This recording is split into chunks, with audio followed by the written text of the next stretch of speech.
Judicial immunity serves as the foundational pillar of a deeply flawed legal framework that perpetuates public harm by insulating judges and public officials from accountability for decisions that release dangerous individuals into society, as exemplified by the tragic murder of Iryna Zarutska, a 23-year-old Ukrainian refugee stabbed to death on August 22, 2025, in Charlotte, North Carolina, by DeCarlos Brown Jr., a 34-year-old repeat offender with a history of 14 arrests, including armed robbery and assaults. This doctrine, enshrined in Supreme Court precedents such as Bradley v. Fisher in 1871 and Stump v. Sparkman in 1978, grants absolute protection to judges for judicial acts within their jurisdiction, even when those acts demonstrate malice or profound negligence, thereby fostering a culture of impunity that attracts opportunists and ideologues into public office who prioritize personal or political agendas over public safety. The case of Zarutska highlights the doctrine's deficiencies, though it does not constitute the ideal scenario for prosecuting magistrate Judge Teresa Stokes, who released Brown in January 2025 on a written promise to appear for a misdemeanor misuse of the 911 system during a schizophrenic episode. A decision constrained by limited resources and the nonviolent nature of the charge under North Carolina General Statute 15A 534. Despite these mitigating factors, the incident underscores the urgent need for reform, as Stokes could not reasonably foresee the murder 7 months later.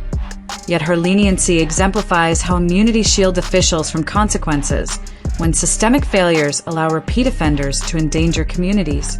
Representative Randy Fine's announcement on September 7, 2025, of legislation to impose accountability on judges who release violent repeat offenders who subsequently commit new crimes directly addresses this outrage, declaring that the multiple judges involved in Brown's releases should have their day in court too, a position endorsed by Elon Musk as sorely needed, and co-sponsored by Representative Anna Paulina Luna, who decried incompetent judges.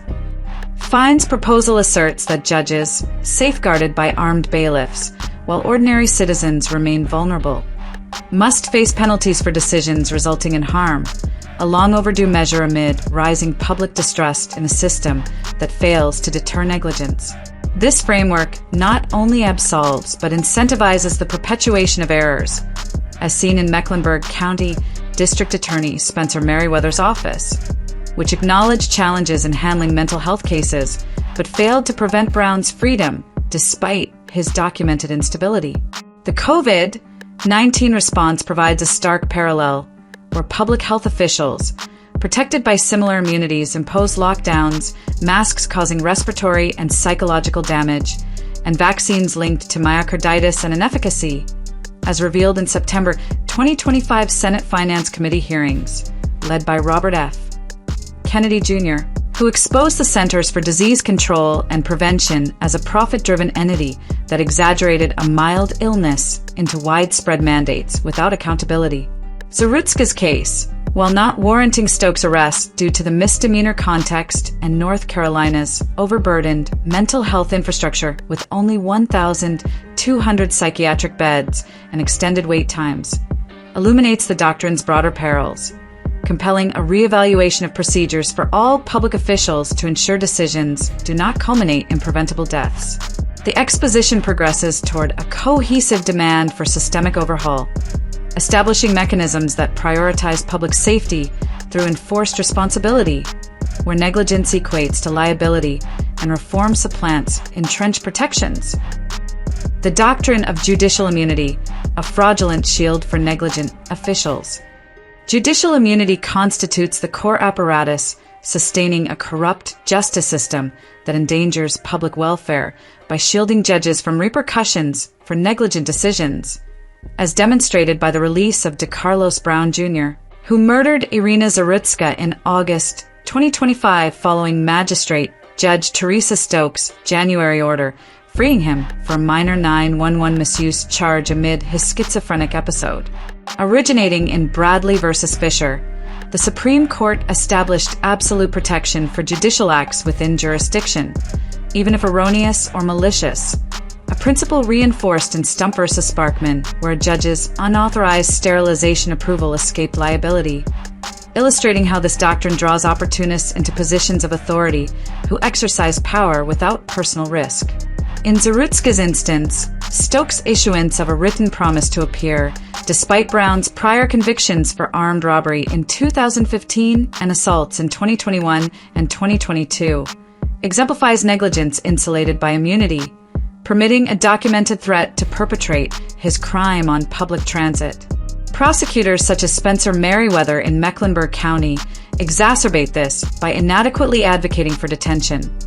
Their absolute immunity under Imbler versus Popman's safeguarding politically influenced leniency, comparable to the aggressive pursuits of January 6th participants for nonviolent actions against perceived electoral irregularities. Public defenders and police officers, governed by qualified immunity from Harlow versus Fitzgerald, contribute to the perpetuation by insufficiently highlighting Brown's schizophrenia or previous threats. Their choice is seldom contested despite facilitating harm.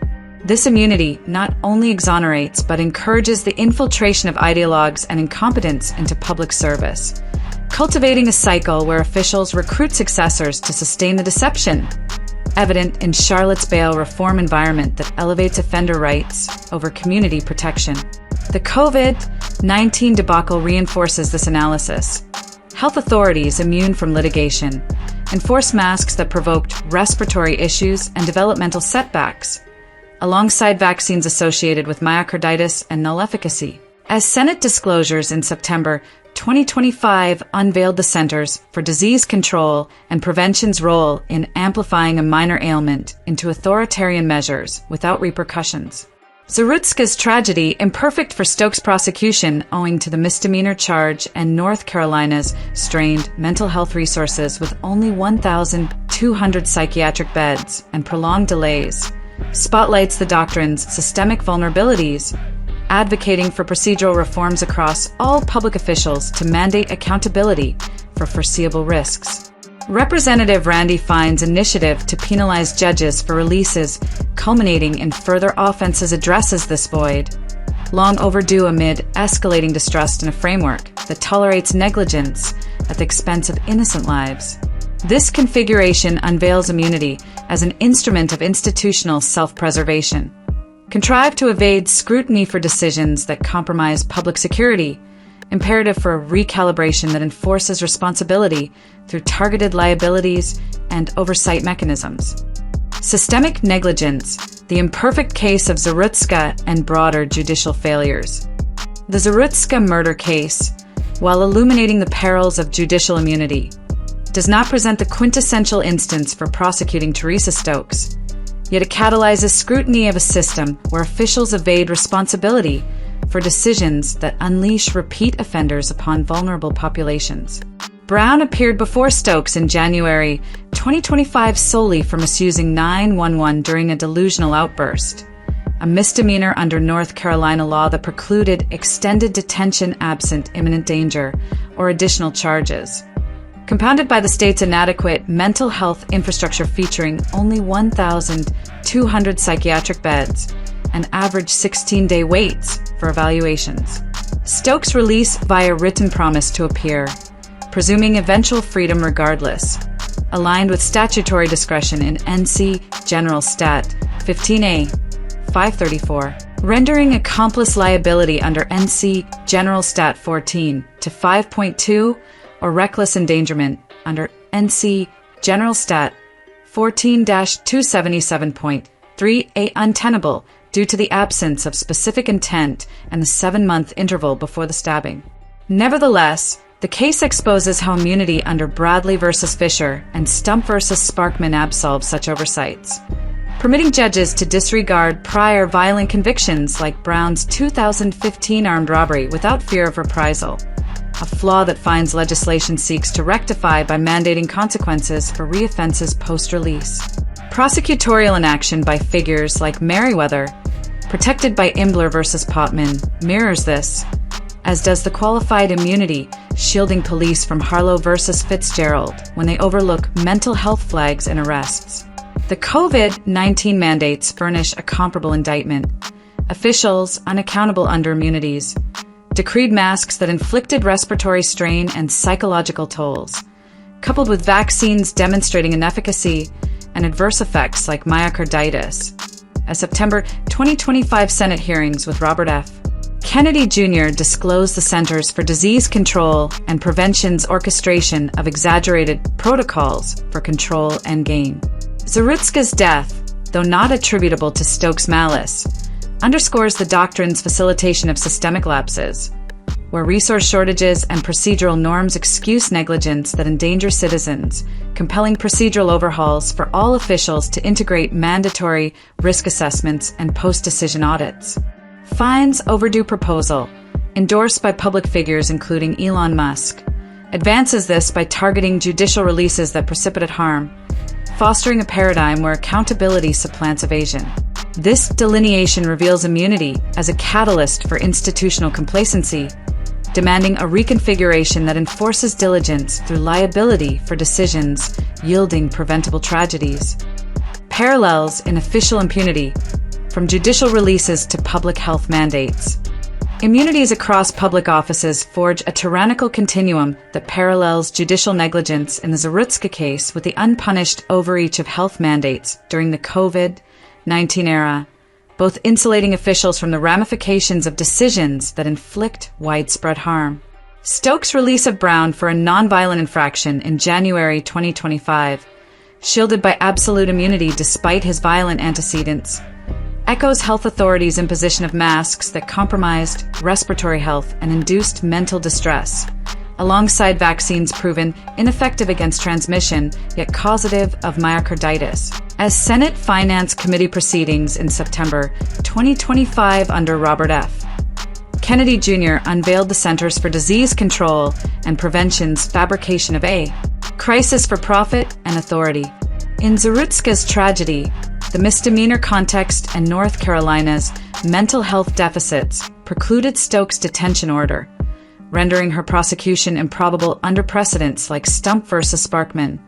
Yet the outcome spotlights how such protections enable a pattern of leniency that endangers innocence. Prosecutors under Imbler versus Popman absolute immunity pursue minor infractions aggressively while faltering on repeat threats like Brown, akin to January 6th enforcements that targeted dissenters amid electoral disputes. Qualified immunity for police and public defenders from Harlow versus Fitzgerald further entrenches this, as oversights in Brown's evaluations went unchallenged, mirroring the unchecked rollout of mandates that scarred communities psychologically and physically. The COVID deceptions, with officials evading suits for decisions that yielded no public health gains but inflicted economic devastation and health complications, parallel judicial releases that yield preventable crimes, both sustained by doctrines that prioritize official autonomy over citizen security. Zarutska's case, imperfect for direct accountability due to procedural limits, galvanizes calls for unified reforms across immunities, integrating mandatory evaluations for mental health risks in judicial proceedings and retroactive liabilities for mandate-induced harms. Fines legislation, long overdue, proposes penalties for judicial releases precipitating offenses, a model extensible to health officials via enhanced prosecutorial oversight. This alignment exposes immunities as enablers of institutional arrogance, necessitating a comprehensive procedural framework that mandates transparency and liability to avert future negligence across public domains. Forging accountability, legislative and procedural reforms for public officials.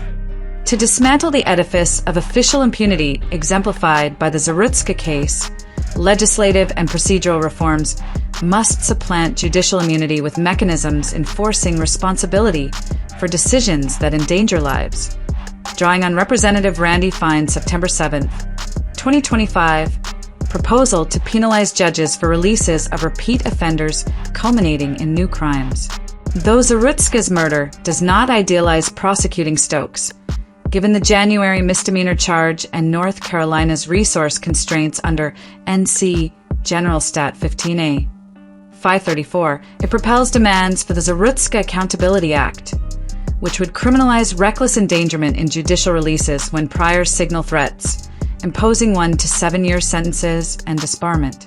Immediate implementations encompass federal probes by the Federal Bureau of Investigation's Public Integrity Section into Stokes' potential conflicts via her treatment facility affiliations and Mecklenburg County District Attorney Spencer Merriweather's oversight lapses, alongside ethics filings with the North Carolina Judicial Standards Commission invoking Rule 2.15 for public safety derelictions.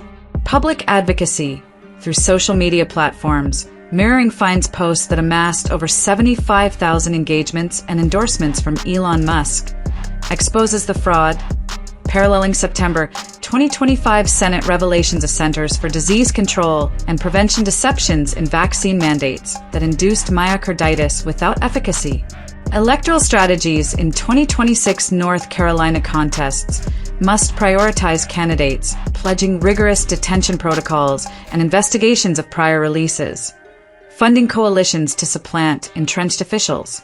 Future escalations include abolishing absolute immunities via amendments to 42 U.S.C. Section 1983, confining protections to genuine emergencies, and instituting post-tenure audits through an Office of Public Integrity to scrutinize records for negligence, as in COVID enforcements that evaded scrutiny under qualified immunities from Harlow versus Fitzgerald. Citizen oversight commissions with compulsory proceedings recordings would dismantle suppression mechanisms, safeguarding whistleblowers from retaliatory actions akin to January 6th pursuits. Procedural enhancements demand mandatory mental health assessments in all releases involving priors, extensible to health mandates requiring impact audits for interventions like vaccines. Fines overdue measure, amplified by public indignation, establishes a blueprint for non-immunity precedents, ensuring officials confront liabilities for decisions yielding harm and restoring public faith through enforced diligence. Conclusion: a mandate for judicial accountability in an era of official impunity. The exigency to eradicate judicial and official immunities manifests in the unresolved murder of Iryna Zarutska, slain by a repeat offender liberated through procedural oversights, necessitating a legal transformation that renders negligent officials criminally liable for public endangerment. Representative Randy Fine's legislative thrust against immunity for releases of violent offenders like DeCarlos Brown Jr. signals this evolution, sanctioning judges such as Teresa Stokes, whose January 2025 misdemeanor leniency facilitated August's calamity, notwithstanding resource limitations and the nonviolent charge under NC General Stat 15A 534. This paradigm, anchored in Bradley v. Fisher and Stump v. Sparkman, yields to imperatives for non-immunity standards criminalizing foreseeable perils, encompassing COVID architects unmasked in September 2025 Senate sessions where Robert F. Kennedy Jr. dismantled vaccine deceptions precipitating myocarditis and inefficacy. Prosecutorial aggressions against January 6th actors, insulated by Imbler v. Potman, epitomize this malfeasance, luring incompetents who propagate the cycle via civil rights enactments that overburden systems with unmanageable caseloads. Reforms coalesce instantaneous measures, Federal Bureau of Investigation inquiries, ethics adjudications, social media mobilizations, and 2026 electoral overhauls, with progressive impositions, post-tenure scrutinies, citizen commissions enforcing recordings, and the Zarutska Accountability Act levying 10 to 20-year penalties for decisions engendering fatalities. Procedural advancements integrate compulsory risk evaluations and releases and retroactive accountabilities for mandate-induced damages. Fines initiative, fortified by pandemic disclosures, inaugurates accountability, fortifying public security against official dereliction and reinstating institutional integrity through liability paradigms.